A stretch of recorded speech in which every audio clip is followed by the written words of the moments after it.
Welcome back to Justice, live from L.A. Now, my next guest is an actor and television director, best known for his roles in the sitcoms Happy Days and Charles in Charge. He's also a conservative living in Hollywood, beat that one, and a big supporter of, I won't tell you, I'm going to let him tell you who he wants to be president. Scott Baio joins me now. All right, Scott, how are you? I'm good, Judge. Nice to see you. Nice to be in your neck of the woods. Well, it's nice weather here all the time. You should move out here. I got to tell you, it is beautiful here. Let me ask you this. I was reading about you, and obviously everybody loves you, but everybody does love me, yes. Yeah. Look, you were campaigning for Ronald Reagan. Yeah. How did that happen? You grew up in Hollywood. My father taught me conservative values. Me and my brother and sister our whole lives. So when you heard Reagan speak, I mean, it was a whole other thing. Oh, you know? I know why. It's because he was an actor. Was he? Is that why? No, but I loved him. I thought he was awesome. Just a fantastic president. A good guy. I met him a couple of times. I met Nancy Reagan, rest her soul.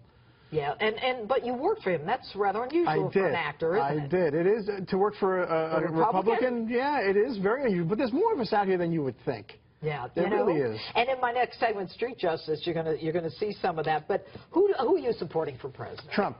Why?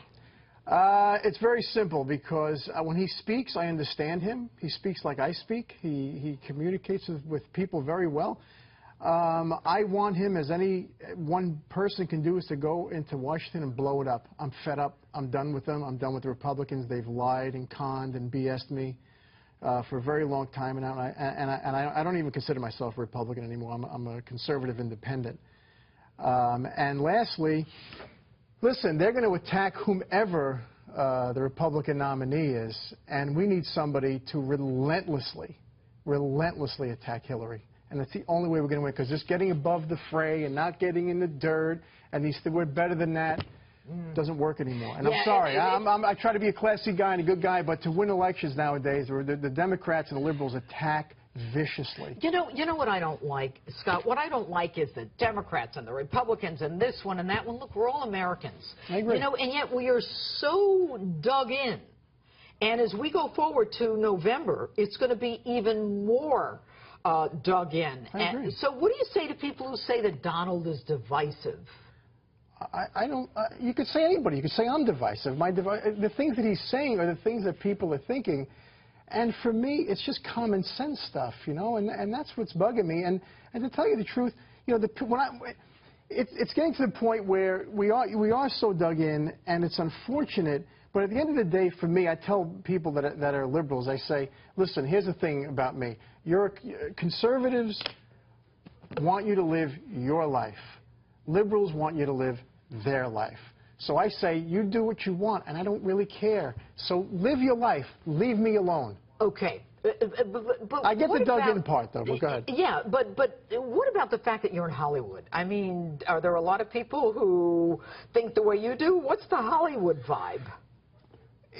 The Hollywood vibe is this. The word Republican is a bad word. Yeah. But when you talk to people, and I question people that I work with who are Democrats or liberals, and I ask them some questions, and they always seem to agree with me. And I said, but you have a conservative mind. They go, no, I don't. I'm not a Republican. I said, I'm not saying that. I'm just saying you think like I do, and you just hate the word Republican. They go, ooh, Republican. And I go, hey, you know, you have a problem with labels. Just think about what you're saying to me, and what you're saying is just common sense stuff for the country. And with those people who are supporting Hillary, I mean, after all that's happened with the emails in Benghazi and the FBI, and no, I didn't have the emails, and does it seem to you that they really don't care, that it's more the party to them than the person? Well, that's why we have 17 people, and they're all trying to beat each other up, and they have just her, basically, because it's just, if there's a D next to the name, it's just lockstep stuff, and that's why, you know, that's why it's such a tough battle all the time. Because what's it going to take for Donald to win? Attack. He's got to go after her. Got to go after her, and I'm sorry. And I think Ted Cruz is a great guy. I like him very much, and I think John Kasich, I've met him and spoke with him at length, is a good guy. But they are going to get bombarded, and I don't think they have the wherewithal to fight back. And Trump, the thing I like about him, you know, you're a New Yorker, I'm from Brooklyn. Fighter. You got to go after people when they come after you. It seems to me that's why the numbers go. But I want to ask you about the Baio Angel Foundation, your foundation, quickly. It's to help children with metabolic disorders. My wife, our child had a scare early on with a metabolic disorder, and it was negative. And we have this foundation to help children with metabolic disorders. We're having a golf tournament in September out in Woodland Hills. They can go to the BaileyBaioAngelFoundation.com. And Bailey's the name of your daughter, Bailey Baio, Angel Foundation. And my wife does a lot of work with that, and we help a lot of families, and it's good stuff. All right, Scott Baio, I got to tell you, this is a thrill for me. Me too, Judge, come on. For me, well, thank you, but I think a lot of people love you. They absolutely love you. Not after this interview. Some of them might not anymore. Well, you know what? It's called it's okay, First Amendment. Hey, listen, my country comes first. Thanks so much.